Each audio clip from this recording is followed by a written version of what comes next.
Hello, my name is Bob Strossen from Golden Eagle Log Homes. Today we're on one of our job sites. Golden Eagle Log Homes has the most complete package on the market today. Here are some of the features I'd like to show you. Today we're on a Golden Eagle job site and we're going to go through the log preparation before staining and caulking.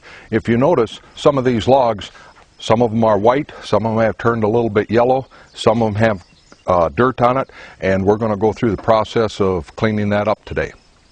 The first thing we're going to do is we're going to wet these logs down. We're going to get them good and wet just with a regular garden hose.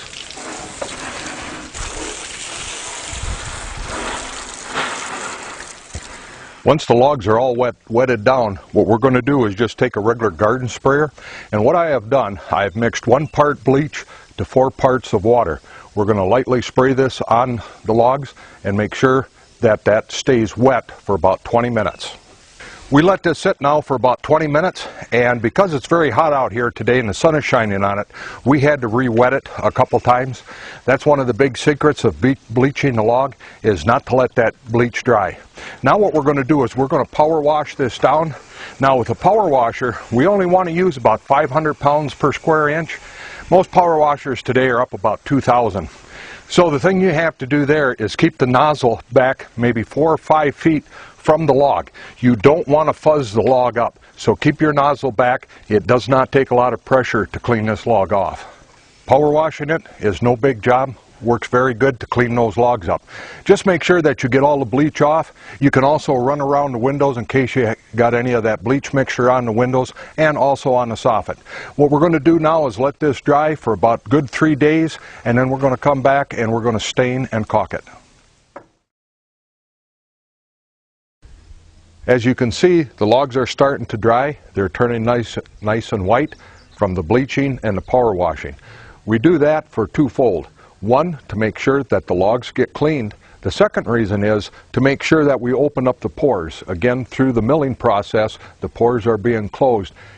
We need to open them up so the stain actually soaks into the wood and you'll get a lot better, lot longer life out of your stain. Okay, before we start staining, it's very important to mix the stain up real well and keep it mixed up at all times. What we're going to be using is a white china brush, and it's very important. Take a couple rows and go all the way across. Do not take a section and then move over and take another section. As soon as this stain starts to set up, it will show a lap mark if you come back and try to go across. As long as you're painting or staining wet on wet, you're not going to leave any lap marks on it. Once we get this all stained, we're going to let it dry for 48 hours. We're going to caulk it and then come back and give it another coat. Now we have given it a coat of stain, we have let it dry for 48 hours, and we're going to come back and caulk it. We're going to caulk all the way around the windows and caulk every joint. Now the only thing on the caulking is very important that you use at least a 3/8 inch bead of caulking. And we're going to finish caulking this up.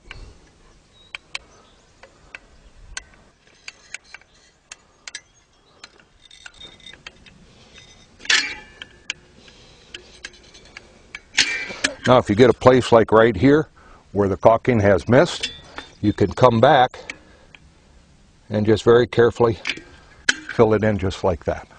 We're going to let this caulking dry for 48 hours. We're going to come back and give it its final coat of stain. Okay, we have put our second coat of stain on and it is dried, and we have a beautiful finished log home. Let's recap what we've done. First of all, we bleached it for 20 minutes, washed it, let it dry for 3-4 days, gave it a first coat of stain, came back and caulked all the joints and around the windows, let that dry for 24 hours, gave it the second coat of stain, and we're all done with our log home.